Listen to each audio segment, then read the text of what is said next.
access road.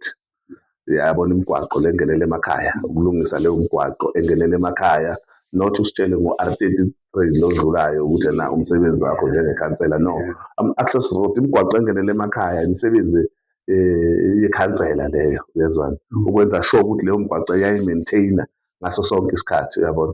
Two, indaba yamanzi mfowethu, into ye-district. I-district, amanzi namathoyilethi izinto ey'thinta i-district, yezwa. But uma uyikhansela udinga ukuthi uxhumane ne-district ukuthi nakhu siswele amanzi ewadini. Ziwu-two izinto ezise-district mfethu. Uma ngakutshela ukuthi i-district ithola imali engango-2 billion ngonyaka, uyabona my brother, 2 billion ukuthi ihlinzeke i-district eyi-1, ihlinzeke iDumbu, uPhongolo, uNongoma, iVryheid, uLundi ngamanzi, 2 billion ngonyaka. So once wangena wena waba umeya mhlampe weZululand, uyabona, une-challenge yokuthi in 5 years uzobe usuno-10 billion. 10 billion we-budget ozobe wena uyihlinzeleka ukuthi yena uthole umphakathi uthole amanzi eZululand, yezwa. So okwamanje siyabona ukuthi na abaholi abakhona abalida ama-district ethu abawucabangeli umphakathi. Awukwazi ukuthi in 32 years mfethu usasitshela ngama-pit toilet, usasitshela ngokuthi uma uletha intuthuko emphakathini ulethe i-toilet lomgodi ngebhajethi ka-2 billion. No mfethu, no, khona abaholi abanjalayo mfethu. I don't think ukuthi la kumele ngempela labo baholi labo banikezwe i-chance. Angifuni ukukutshela amanga, kumele leyo nto ilungiswe, abantu abanjalo banganikezwa ithuba lokuthi benze. Ikhona lento yokuthi uma i-district iphethwe elinye iqembu la kumasipala kungelinye iqembu, mhlawumbe akusebenziswana lapho, ingakho mhlawumbe kugcine lowo mphakathi ungayitholi iy'dingo zabo, kakhulukazi lezi ekumele zisuke ku-district. Ngicabanga ukuthi umbuzo wakho ufuna ukuthi kuyaba khona lokuphazamisana kwamaqembu. No my brother, ubuqophololo nje lobo bosopolitiki.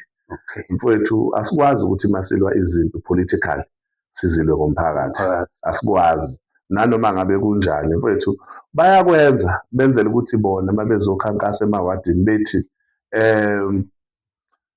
yabona njengoba lingenamanzi, it's because ikhansela enalivotela, uyayibona yonto leyo, liyahluleka kulihlinzeka ngamanzi. Mfowethu, sezandlula lezo nsuku lapho kwaxhashazwa khona ogogo nomkhulu ukuthi uma ukuthi gogo awukwenzi lokhu ngeke ukuthole. Abantu sebeyayifundela mfethu, they know, bayazi futhi ukuthi nama uku-district yini umsebenzi wakho. So if wena you don't provide, abantu bayakulinda nje, balinda isikhathi esi-right. Abantu bayakulinda balinde, and thina especially nami ngiyabatshela abantu mina ukuthi hayi abaphethe i-district obani, uyayibona yonto leyo, obani abaphethe i-district, uyabona. Siyabatshela because akufanele kuthuka amakhansela nenkinga yani ye-district. Kodwa into ozoyibona bona uma bekhankasa mfowethu, ubona umuntu ozoba i-candidate eseqoqobela ivaterikani-ke phezulu la esekhankasa ethi ngiyabona ukuthi ngimnika amanzi, uyabona. So bona bazama indlela yokukhampeyina, yabona, because uma uthi ya-check-a amanye ama-political parties ane-manifesto nje eyodwa. Sometimes i-manifesto yabo ayithathi ngisho i-page nje ukusuka phezulu uyofika phansi. Mhlawumbe kuba izinto eziwu-9, 10, 15 bese sizokwenza ukuthi, but since 1994 mfowethu akukho nje. Even yabona khona amanye ama-political party engakutshela manje ukuthi i-manifesto yabo izobe ithini.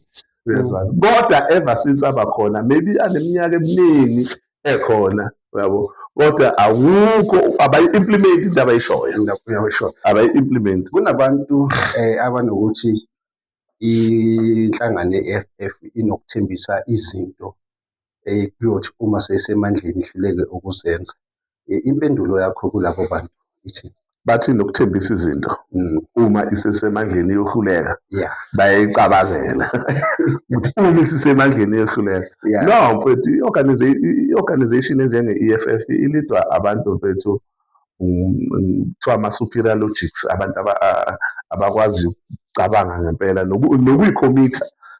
Bayayikhomitha abantu be-EFF, they commit kunoma yini, abathembisi but bayakhomitha ukuthi na sizokwenza u-1 no-2. That's why ubone sikwazi ukusiza abantu noma ukulekelela abantu singekho emandleni, uyabona, but silida in front, asilidi ukuthi ena sisemuva, yithi esuke silida phambili, uyabo, ukulekelela umphakathi ngey'ndlela ezahlukene. But kwesinye isikhathi sathatha isinqumo lokuthi senze amamashi mfowethu, usitelekela amanzi. Sathi oh yazini masitelekela amanzi bayasizakala laba, bavele bethi niyabona kunesiteleka eDumbe, usibona sebe-aplayela ukuthi ena ama-waterkan. Emva kwalokho uma befaka ama-waterkan, lawo ma-waterkan awabo, akuseyona nokuthi awabantu bala eDumbe, abantu bale koLundi, yabo le koMpangeni, yabona, lawo ma-waterkan. So sathatha isinqumo sathi yazini ngalokuteleka